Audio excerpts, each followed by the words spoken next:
dia, minha galerinha do sexto ano, do Núcleo de Educação Dinâmica, professor Rômulo na área, para mais uma aula hoje, dia terça-feira, 28 de abril, mais uma aula de Geografia. Galerinha, o que eu vou precisar que vocês tenham em mãos hoje? Livro didático. A galera que não tem o livro didático, por favor, pegue o seu caderno, sua caneta, seu lápis e partiu para a anotação. Tá ok, galera? A nossa aula de hoje, galerinha, ela vai fazer referência à representação do espaço geográfico, tá? A geografia pra gente. O que esse espaço geográfico tem para nos mostrar? Tá? Então pega lá, coloca o teu livro lá, acompanha o teu livro, e lá no finalzinho a gente vai ter que fazer algumas questões propostas do livro, tá ok? E a galera que está sem livro, né, por algum motivo, por favor, pega o seu caderno e começa a fazer as anotações. Não esquece de deixar o comentário de vocês aqui com nome e sobrenome na videoaula do tio Rômulo, tá ok? Qualquer dúvida, só perguntar lá no nosso grupo ou deixa o comentário aqui embaixo, tá? Do nosso vídeo aí, por favor. Começando a nossa aula, galerinha. A nossa aula de hoje, ela traz alguns questionamentos. Tá? Esses questionamentos ele coloca logo assim: há várias maneiras de retratar o espaço em que vivemos, como usamos as palavras para descrevê-los, fazer desenhos ou tirar fotografias. Os mapas também são os meios de representar o espaço geográfico. Lembra, os mapas eles são muito antigos e a maioria das vezes no passado eles eram desenhados à mão, tá? Pelos cartógrafos ou pelos desenhistas da época. Você aprenderá mais a respeito deles, pois todos são instrumentos muito importantes de comunicação que informam sobre os aspectos físicos, humanos, lugares, regiões, modo de vida e as relações humanas entre as sociedades. Isso aí é o que o mapa mostra pra gente.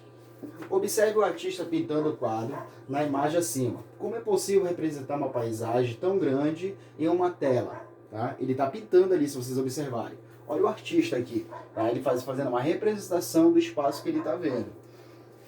Você já tentou reproduzir algo fielmente no papel por meio de um desenho? Tentem se perguntar se vocês já tentaram fazer isso fielmente. Quais as técnicas vocês utilizaram?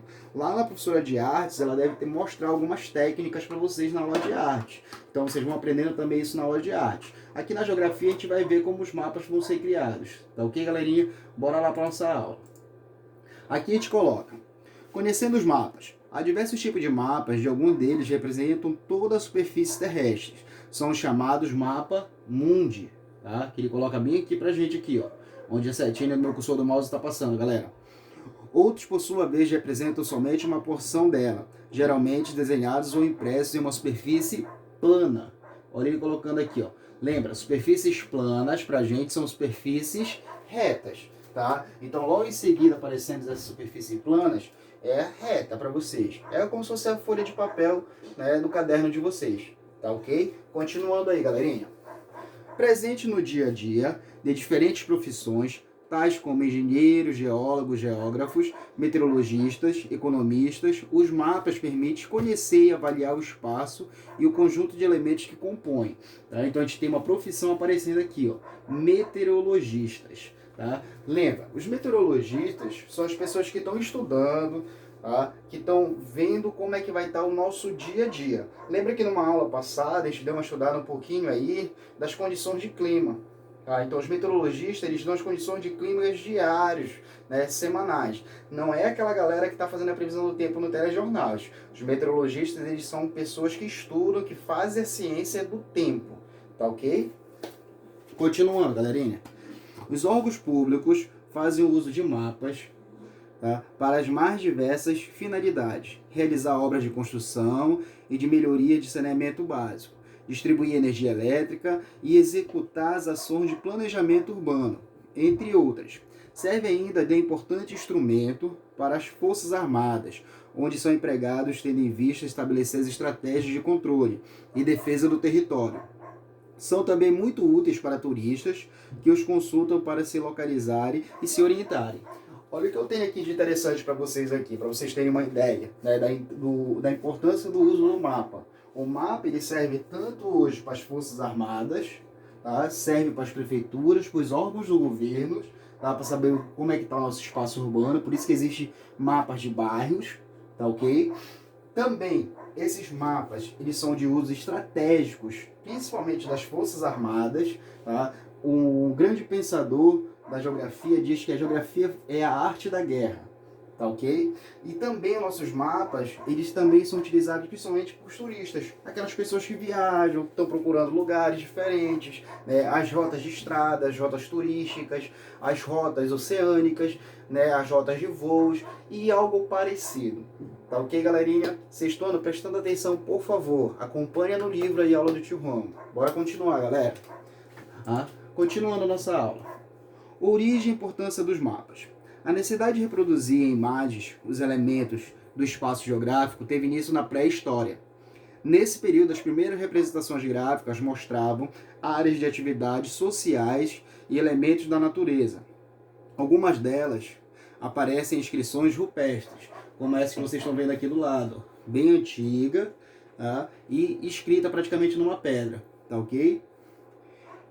E também detalhes de maquetes de madeira, pedra, argila, couro e fibras naturais. Na antiguidade, muitos filósofos, matemáticos, geógrafos, como Pitágoras, Aristóteles e Ptolomeu, contribuíram com novas ideias para a compreensão e registros cartográficos do mundo.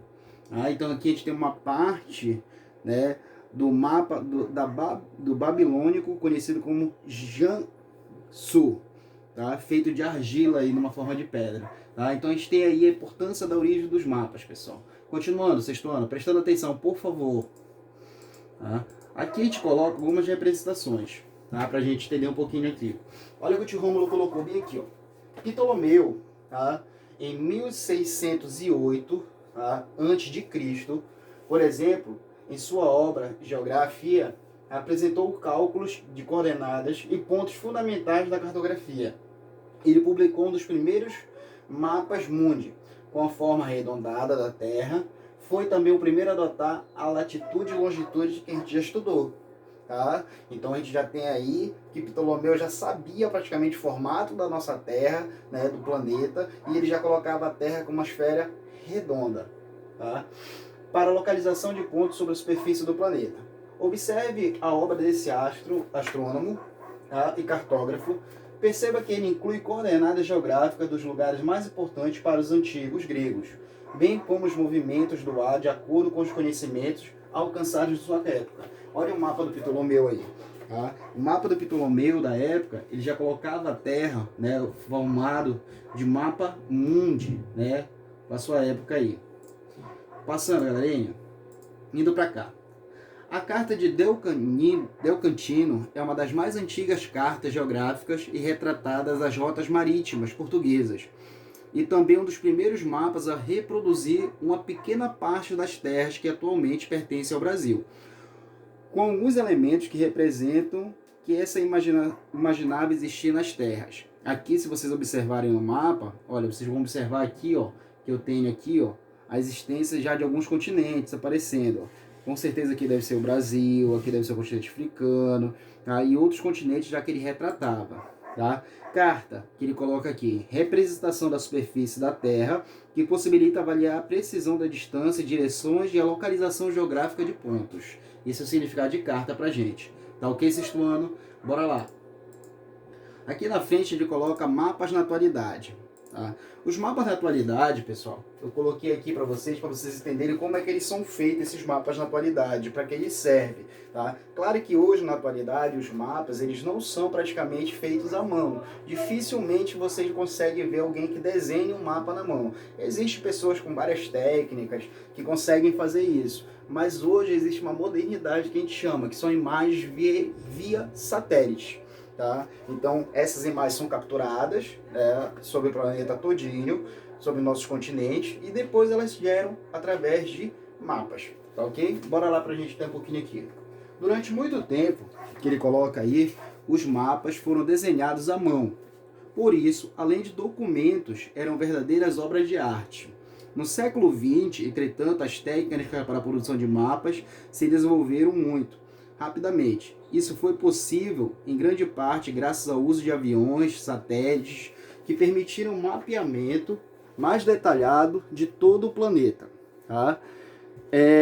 Então a gente tem aí, no passado, as obras de arte que eram feitas, né, o mapa era desenhado à mão, então tinha aí praticamente, vamos dizer assim, uma obra de arte nas mãos. As fotografias aéreas. Durante a Primeira Guerra Mundial, de 1914 a 1918, foi inventada uma técnica para a produção de mapas, que tinha como base fotografias aéreas. A aerofotogrametria, como ficou conhecida. Utilizar câmeras especiais acopladas a aviões para obter fotografias. Essas câmeras captam feixes de luz de comprimento de ondas idênticos aos captados pelos olhos humanos. As fotografias aéreas servem de base para a produção de mapas, que mostram detalhes da área fotografada. Portanto, essa técnica é empregada quando as áreas representadas são de pequena extensão. O que a gente colocou bem aqui, que o tio Rômulo colocou onde está passando a seta aqui do mouse, ó, um aviãozinho, né, tirando fotos de uma área de pequena, né, de uma pequena extensão, tá ok? Passando aí, pessoal, pra gente aí. Aquilo que eu falei para vocês da agora. Hoje, na produção de mapas, a gente tem praticamente todos feitos por imagens de satélites. As imagens de satélites surgiram na década de 70, quando os Estados Unidos colocaram na órbita da Terra satélites Landsat. Atualmente existem inúmeros tipos de satélites artificiais, utilizados para os mais diversos objetivos. Tá? Então a gente coloca aí alguns aqui que a gente vai estudar agora para ver como é que sai a produção. Radar, usado para localizar objetos, e o CESAT, satélite do mar, por exemplo, localiza embarcações em mares e oceanos.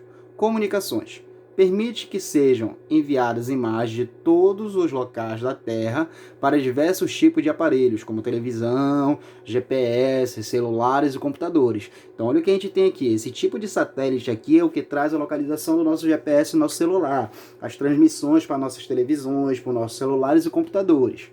Espionagens, utilizados para detectar bases militares, observar deslocamentos de tropas e localizar alvos estratégicos, como estradas e usinas de energia, tá ok? O civil.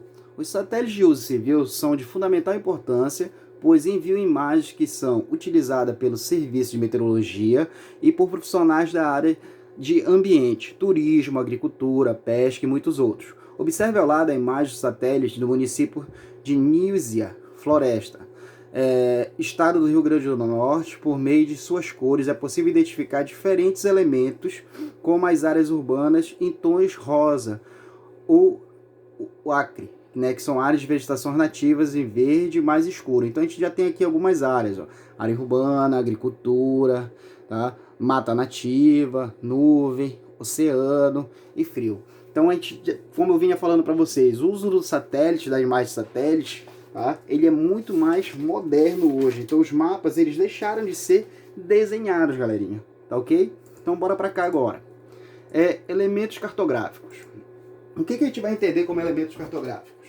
Tá? Os elementos cartográficos, pessoal, vocês têm que avaliar, tá? Que a cartografia ela vem surgir para tentar ajudar, né, como a gente vai estudar a nossa geografia. Então a cartografia ela serve como forma de monitoramento, e os mapas a gente tem que entender e analisar a leitura que deve ser feita deles. É o que a gente vai aprender agora, tá ok?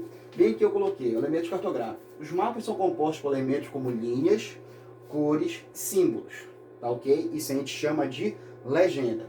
Para tornar possível o entendimento desses documentos por qualquer pessoa em qualquer lugar do mundo, os cartógrafos uniformizaram esses elementos, estabelecendo convenções cartográficas e internacionais. Observe os principais elementos de um mapa. Toda vez que vocês olharem para o mapa, tá? Eu coloquei bem aqui do lado como é que a gente deve observar ele. Primeiro, a gente tem que observar o título, informa o lugar e o tema representados no mapa. Orientação, tá? O que vai ser orientação para a gente? Vai ser, possibilita estabelecer as referências espaciais do mapa, pode ser representada pela rosa dos ventos ou pela indicação do norte. Escala, indica quantas vezes o tamanho da área representada foi reduzida proporcionalmente para representada no mapa. Fonte, indica a origem das informações do mapa. Os dados geralmente são organizados, que ele chama ali para a gente ali, por um ou mais pesquisadores. A fonte ali para a gente. Legenda, informa por meio de símbolos, linhas, traços, desenhos, entre outros, cores, os dados representados no mapa. tá ok? A legenda auxilia no entendimento dos mapas, tá? Esse mapa, inclusive, ele está aqui no livro didático de vocês, que vocês podem dar uma olhada, tá? Bem aqui, ó, Brasil Político. É o mesmo que o tio Rômulo aqui no quadro, tá ok, sexto ano? Então bora começar a entender um pouquinho aí da origem dos mapas. Indo para cá, tá? Tio Rômulo colocou aqui para a gente entender um pouquinho de escala, tá? Olha o que o tio Rômulo colocou. Uso de escalas pra gente. Escala é a relação entre o tamanho do espaço real e a redução feita para representá-lo no papel.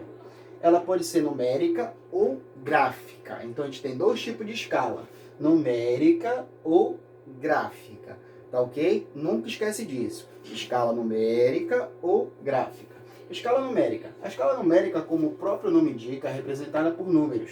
Por exemplo, 1 para 100 mil. É o que a gente vai ler aqui, ó. 1, 2 pontinhos para 100 mil. Essa escala também pode ser representada por seguintes formas: o 1, o barra, 1000, ou o 1 em cima, o traço e o 100 mil embaixo. Tá ok? Escala numérica é uma fração e, nesse caso, denominador é 100 mil aí. Isso significa que 1 centímetro no mapa representa 100 mil centímetros no terreno, tá? Que ele chama. A medida usual para a representação da escala numérica é em centímetro. Como centímetros não são unidades comuns para referência de distância no terreno, deve-se convertê-los em metros ou quilômetros, que a gente chama. Para isso, utiliza-se a régua de conversão de valores. Observe o exemplo embaixo. Né? Então a gente colocou aí uma conversão de 1 para 100 mil na escala aqui embaixo, que vocês têm observação aí, ó, pra gente. Tá? Essa escala de régua tem lá no livro didático de vocês também. Observe, escala de 1 para 100 mil. Tá? Aqui eu tenho quilômetros, tá? E vai colocando aqui, ó, 1 quilômetro, 0,000. Convertendo os valores, tem-se 1 centímetro no mapa igual a 100 mil, tá? Quilômetros, ou 1 quilômetro na realidade que ele chama, tá ok? Bora dar uma puladinha aqui para a gente ver outra aqui. A escala gráfica. A escala gráfica é representada em um segmento de reta, que ele chama aí pra gente. Nela, cada centímetro no mapa equivale a 1 metro, ou 1 quilômetro do espaço real. A régua graduada no mapa geralmente apresenta intervalo de 1 centímetro. Observe a escala gráfica no mapa ao lado. Tá? Ela indica que a unidade de medida é em quilômetro e que cada intervalo representa a distância de 78 quilômetros, que ele está dizendo aí pra gente aí. Então ele tem uma representação, tá, dessa escala gráfica bem aqui ó, embaixo, ó, se vocês olharem. Ó. Ela está bem aqui onde o meu cursor está passando, ó, galerinha. Olha aqui, ó, coisa do mouse, de 1 para 78 quilômetros. Tá? Então essa é a escala gráfica. Variação do tamanho da escala. O tamanho da escala está relacionado à função do mapa. Assim, dependendo de sua aplicação, os mapas podem apresentar uma escala grande, tá, que ele coloca bem aqui, média ou pequena. Para cada escala é possível obter maior ou menor detalhamento do terreno. Quanto maior a redução, menor a quantidade de detalhes.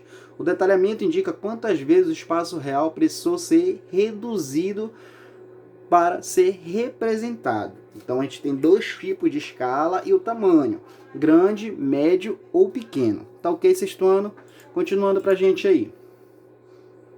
Tipos de mapas, tá? Pra gente aqui. Não é possível representar em um único mapa todos os elementos de um espaço. Por isso, há diferentes tipos de mapas, cujas informações variam bastante de um para outro. Tá? Então a gente vai começar a ver aqui a diferença de alguns mapas. Os mapas que representam aspectos físicos, como relevo, hidrografia, vegetação, são chamados de mapas físicos para a gente aqui. Tá? Existe ainda aqueles que reproduzem os elementos criados pelos seres humanos. Entre eles, os mais comuns são os mapas, que ele coloca ali para a gente para representar a parte humana. Eu vou ter mapa demográficos, que mostram aspectos ligados à população, como densidade demográfica, migrações, religiões, indicadores de saúde e de ensino. Eu vou também ter um mapa econômicos, que reproduz os aspectos ligados à economia de lugar, como a localização de indústrias, estradas, exploração de recursos minerais, entre outros. Vou ter também mapas que são conhecidos como políticos, que a gente viu ainda agora em um, que representam fronteiras, estados, regiões administrativas, etc. Eu vou ter mapas históricos, que ajudam a compreender como era o território ou determinado fenômeno no passado. Eu vou ter também um mapa que é muito comum a gente ver, tá? Que ele aparece hoje no nosso GPS, que são os mapas rodoviários. Representa as principais vias rodoviárias que formam uma rede integrado o país, tá ok? Então tá aí os nossos tipos de mapas, tá ok, galerinha? Pulando pra gente aí, continuando a nossa aula, sexto ano, não dorme, bora acordar, tá? Aqui a gente vai ver alguns tipos de mapas. O tio Romo colocou aí, ó, do lado esquerdo de vocês do vídeo, Brasil relevo. Olha o mapa de relevo aqui do lado pra gente, tá? Pra gente. Olha a legenda do mapa aqui do lado, tá? A escala dele de altitude. Linha internacional. Olha a Rosa dos Ventos bem aqui. Eu tenho uma escala numérica e uma escala, tá, gráfica pra gente aqui, né? Os dois tipos de escala nesse mapa. Aqui do lado direito de vocês eu vou ter um mapa de densidade demográfica, que faz referência à nossa população, tá ok? Então a gente aparece aqui, ó, mais povoado, onde a setinha está passando. São dois tipos de mapas diferentes aqui pra gente. E logo em seguida eu vou ter mais dois mapas, tá? Eu vou ter um Brasil Recursos Minerais, que com certeza vai estar mostrando, se ele está falando de minérios, ele vai estar mostrando a riqueza do país. E na nossa legenda vai estar aparecendo aqui do lado, onde está minha setinha aqui, ó, do cursor do mouse. Aparecendo cobre, estânio, ferro, ouro, manganês, bauxita, níquel e outros, tá ok? Então olha o título do mapa, Recursos Minerais. Brasil, regiões administrativas. Vai estar dividindo o Brasil em suas regiões. Olha a legenda do mapa. Região Norte verde, tá? Em laranja, região Nordeste, tá ok pra gente? Região Centro-Oeste, bem aqui onde está o cursor do mouse. Região Sudeste em rosa. E em amarelo, pra gente, vai estar a região Sul. Tá? Mais dois tipos de mapas, tá ok, galerinha? Então, isso daí foi simples pra gente, tá? Tipos de representação cartográfica agora, tá? Olha o que eu coloco aqui pra gente. Além dos mapas, é possível usar maquetes, plantas, globos terrestres para fazer representações cartográficas. O globo terrestre. O globo terrestre são representações mais confiáveis da Terra, pois reproduzem o planeta de forma esférica, arredondada, mais semelhante, portanto, ao original. Neles, a distribuição e a configuração dos continentes, dos oceanos, também são mais próximas do real. Esse aqui que vocês estão vendo aqui no mapa pra gente, tá? Bem do lado aqui, ó, o nosso globo terrestre aí, tá? Esse globinho, tá ok? Então ele é o que mais representa o nosso planetinha. Indo para cá para outro slide. Maquete. Olha a maquete, tá? Muitos dos sexto anos já fizeram lá no Fundamental Menor, né? Vão fazer ainda muita maquete pela frente. E a maquete é uma representação geográfica do espaço, tá? As maquetes são construções em miniatura que representam objetos ou elementos de um determinado lugar. São tridimensionais, que ele chama pra gente aí. Ou seja, tem altura, largura e profundidade. Elas podem ser confeccionadas com papel, madeira, plástico, isopor, metal ou até mesmo sucata, tá? Que ele diz. Geralmente são utilizadas por engenheiros, arquitetos para representar um espaço em construção. Lembra que maquete a gente usa muito em feira cultural, galerinha? A gente que a gente está estudando, a gente usa muito maquete. Tá ok? Então não bora esquecer delas não. Então qualquer dia que vocês se tornarem engenheiro ou arquitetos, vocês vão fazer muita maquete. E vocês vão lembrar do professor Rômulo dizendo que ele é uma representação do espaço. Tá ok? Vamos pro próximo aí. O próximo é a planta. Tá? A planta nada mais é pra gente representam pequenos espaços como casas, apartamentos, bairros, ruas de cidades. Geralmente são elaborados em grande escala, possibilitando maior detalhamento do espaço representado. Tá? O que acontece? Uma planta, hoje, ela aparece sempre naquelas encarte que a gente pega às vezes na rua, andando de carro ou de ônibus, do cara que está vendendo um prédio. Aí ele coloca a planta lá do apartamento, né? O banheiro, a sala, a cozinha. Ou então quando tu vai construir uma casa, tu vai pedir para o engenheiro, o arquiteto também fazer a planta da casa, tá? Onde vai ser a área de lazer, onde vai ser a cozinha, onde vai ser o banheiro, que tamanho vai ser também, a proporções. Então ele tem mais detalhes, tá ok? No caso da planta aí, pessoal. Então, a gente tem aí a nossa aula de geografia quase sendo concluída, tá? E agora chegou a vez de vocês, galerinha. O que é a vez de vocês? Tá? A vez de vocês agora é de colocar a mão na massa e começar a fazer atividade.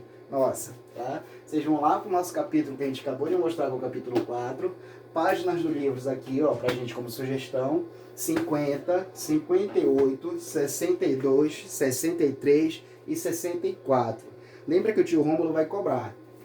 Terminou a atividade, bate a foto, coloca pra gente lá no nosso grupo, manda no PV do tio Rômulo, tá? Que o tio Rômulo vai corrigir a atividade do livro, tá ok? Se cuidem, minha galerinha, por favor, se cuidem bastante.